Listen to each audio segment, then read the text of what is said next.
नमस्कार प्रेक्षकांनो. मालिकेच्या आजच्या भागामध्ये आपल्याला खूप मोठा खुलासा होणार आहे. सूर्याची आई ही जेलमध्ये आहे आणि सूर्याच्या आईपर्यंत आता लवकरच सूर्या पोचणार आहे, कारण मदतीला आलेली आहे ती म्हणजे पुष्पा काकी. आणि पुष्पा काकी आणि बाजी काका हे मदतीला आलेले आहेत, त्यामुळं सूर्याच्या आईपर्यंत लवकरच ते पोहोचणार आहेत. हे सगळं कशा पद्धतीनं होणार ते आपल्याला आजच्या या व्हिडिओमध्ये पाहायला मिळणार आहे. थोडासा माझा आवाजामध्ये प्रॉब्लेम आहे, तर त्यासाठी मी तुमच्या सर्वांची माफी मागते.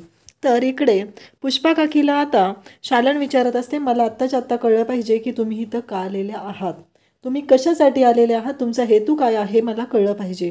तेव्हा शालनला पुष्पा काकी म्हणत असते, ह्याची सुरुवात 25 वर्षापूर्वी झाली, पण तुझा नवरा ना राक्षस आहे, राक्षस. तेव्हा शालन म्हणते की हे माझ्या इतकं कोणाला माहिती असेल, कारण तो माणूस कसा आहे ते मला माहिती आहे, रोज मी तिथं मरण यातना भोगते. आता या सगळ्यामध्ये आपण दोघी एकत्र असणार आहोत आणि सूर्याच्या हक्काचं त्याला मिळालंच पाहिजे आणि ते आपण मिळवून द्यायचं आहे, हे असं ठरलेलं असतं. सूर्याची जी गँग असते ती शिडी घेऊन आलेली असते आणि ते काकांचा फोटो तयार करून आणलेला असतो आणि सूर्या म्हणत असतो की अगं काके, काकाचा हा फोटो आहे ना, हा लावूया नाही ते. तेव्हा इकडे शंकर दादा म्हणत असतात की काही झालं तरी माझा भाऊ माझ्या घरात आलेला नाही, त्याचा हा जो फोटो आहे तो फोटो तरी इथं लावलाच पाहिजे, असं त्यांचं बोलणं सुरू झालेलं असतं. आणि त्याचबरोबर इकडे या सर्व गोष्टी जेव्हा चालू असतात तेव्हाच इकडे शंकरदादा म्हणत असतात की माझा भाऊ माझ्यापर्यंत पोहोचू शकला नाही, या वाड्यात आला नाही, पण हा त्याचा फोटो इथं लावलाच पाहिजे, असं बोलणं सुरू झालेलं असतं. त्याचबरोबर इकडे सूर्या म्हणत असतात की काके, तुला वाईट वाटणं साहजिक आहे, कारण पुष्पा धावतच आत निघून जाते, ती मिसरी घासत असते आणि तिला वाटत असतं की जे काही घडत आहे ते खूप वाईट आहे म्हणत पुष्पा आत निघून गेलेली असते, तिला खूप वाईट वाटलेलं असतं. आणि मग ती म्हणत असते की अहो, जिवंतपणी तुमच्या फोटोला इथं हार घालायला लागतोय, ही गोष्टच मला सहन होत नाही, असं पुष्पाचं म्हणणं असतं. म्हणून पुष्पा आत गेलेली असते. तर इकडे डॅडींनी बाजीला फोन लावलेला असतो आणि डॅडी म्हणत असतात की बाजी, आता तुझी बायको माझं जे काम आहे ते करणार आहे, काहीही झालं तरीही माझं जे काम आहे ते तिला करावंच लागणार आहे, नाही तर तुझ्यासाठी ती करणार हे मला माहिती आहे, असं डॅडी बाजीला म्हणत असतात. पण बाजी इकडं म्हणत असतो की नाही, कारण जी गोष्ट माझ्या लेकरांच्या विरोधात येणार आहे ती गोष्ट माझी बायको करणार नाही, हे मला चांगलंच माहिती आहे. पण डॅडी मात्र भीती घालत असतात, ते म्हणत असतात की ती करणार. इकडे आता पुष्पा काकी म्हणत असते की त्या नालायक राक्षस जालिंदरचं काम मी लवकर उरकणार आहे, आजपासूनच त्या कामाला सुरुवात करते आणि माझ्या लेकरांनाही ते मी सुखात ठेवणार आहे, हे सगळं बोलणं चालू असतं. आणि त्याचबरोबर इकडे सूर्या किचनमध्ये असतो आणि ते तुळजा कणिक मळत असते. सूर्या तिथे येतो आणि पाठीमागून तिला मिठी मारतो. तेव्हा सूर्या म्हणत असतो की काहीही झालं तरीही माझी बायको आहे ना, मग काय होतंय त्याला, असं म्हणत सूर्याने मिठी मारलेली असते. आणि इकडे सूर्या हे सगळं जेव्हा करत असतो तेव्हा मात्र तिथे येते ती म्हणजे राजू. राजू म्हणते काय झालं दादा, तेव्हा सूर्या म्हणतो अगं डास होता, डास. मग ती म्हणते बरं बरं, तू बस डास मारत आहे तर मी जाते, माझं काही काम नाही आहे, असं म्हणत ती तिथून निघून गेलेली असते. आणि त्याचबरोबर सूर्या आणि तुळजा इकडे रोमॅन्टिक झालेले असतात. तेवढ्यातच आवाज येतो आणि त्याचबरोबर सगळे धावत येतात. तर मामा जे असतात ते कोसळलेले असतात. त्यांनी जो फोटो पाहिलेला असतो तो फोटो पाहून त्यांना धक्का बसलेला असतो, कारण बाजी काकाला फोटोमध्ये ठेवलेलं असतं, त्याच्यात हार होता असतो. तेव्हा त्याच्या लक्षात येतं, मामांच्या लक्षात येतं की नक्कीच काहीतरी प्रॉब्लेम आहे, म्हणजे बाजी काका आपल्यात राहिलेला नाही, ही गोष्ट आता कळलेली असते. आणि मग सगळेजण ओरडत असतात, काय झालं, पप्पी तर रडायला सुरुवात करते, पप्पा उठा, पप्पा उठा, काय झालं तुम्हाला, असं म्हणत पप्पी रडत असते. तेव्हा धनू एक जोराचा ठोका देते आणि मग काका इकडे मामा उठून बसतात आणि ते म्हणत असतात की हे सगळं काय आहे, हे सगळं कशामुळं घडतंय, हे चालू असतं.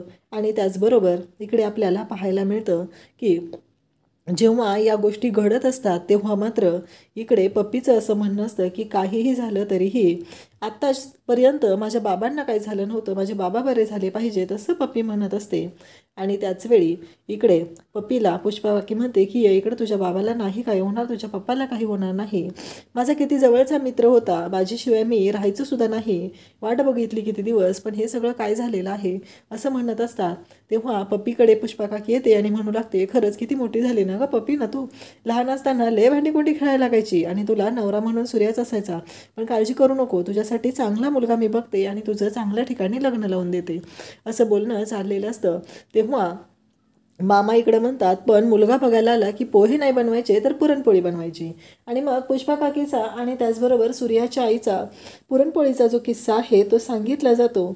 आणि जेव्हा पुरणपोळीचा किस्सा सांगितला जात असतो तेव्हा मात्र इकडे सगळ्यांच्या समोर ते बोलत असतात की खरंच पुरणपोळी जी आहे ना खूपच छान बनवायची सूर्याची आई. आणि त्या दोघींची स्पर्धा लागलेली. खायला मात्र आम्ही तिघंजण होतो, आम्ही तिघंजण पोळ्या खाणार होतो. आम्ही थकलो पण या दोघी काय थकतात वे. मग काय केलं असं विचारल्यावर ते म्हणतात की आम्ही दोघींनाही चांगलंच म्हणलं, दोघीही छानच पुरणपोळ्या बनवायच्या. पण त्यानंतर आपल्याला एक सीन पाहायला मिळतो, तो म्हणजे असतो जेलमधला. जेलमध्ये तिथे सूर्याची आई असते आणि सूर्याची आई तिथं असते, तिला जेवायला दिलेलं असतं पण सूर्याची आई मात्र जेवायला तयार नसते. तेव्हा एक बाई म्हणते तुम्ही किती चांगले हो, लवकरच तुम्ही तुमच्या माणसांकडे जाल असं म्हणू लागते. आणि ती इकडे म्हणत असते की हे घ्या, हे जेवणाचं ताट तिने दिलेलं असतं, आम्हाला भूक लागलेली आहे असं तिनं सांगितलेलं असतं म्हणून हे जेवणाचं ताट तिला दिलेलं असतं. हे जेव्हा घडत असतं तेव्हा मात्र इकडे ह्या गोष्टी जेव्हा घडत असतात तेव्हा मात्र इकडे पुष्पा आलेली असते. पुष्पा म्हणत असते की सूर्या काय बोलतोय, हे सगळं काय चाललंय सूर्याचं, असं पुष्पाचं म्हणणं असतं. पुष्पा विचारत असते तेव्हा मात्र इकडे तुळजा सांगते की त्या झाडाला तो त्याची आई म्हणतो आणि त्याच्याबरोबर सगळं मन मोकळं करत असतो. तिथं जाऊन तो मनातलं सगळं बोलून दाखवत असतो. त्यामुळं त्याला बरं वाटत असतं. तर त्याने ते बोलल्यामुळं मलाही छान वाटत आहे असं तुळजाचं म्हणणं असतं. आणि तुळजा म्हणत असते तो मनमोकळं करतोय ना, ही गोष्ट तर तेवढी मोठी आहे आपल्यासाठी, तो बोलतोय ना, हे चांगलंच आहे असं तुळजा सांगत असते. आणि त्याचबरोबर इकडे पुष्पा काकीच्याही लक्षात आलेलं असतं की सूर्या त्याच्या आईसाठी कितीही आहे. मग आता पुष्पा काकीला इकडे तुळजा प्रश्न विचारते की त्या का गेल्या, काय असं झालं होतं, मग त्या असं का वागल्या, हा प्रश्न आता विचारलेला असतो. त्याचबरोबर इकडे आपल्याला पाहायला मिळतं की पुष्पा काकी म्हणते की हे सगळं लवकरच थांबणार. आता मी आले ना, मी सूर्याला नीट करणार आहे, त्याला आईचं प्रेम देणार आहे. अशाच अपडेटसाठी चॅनलला सबस्क्राईब करा. थँक्यू.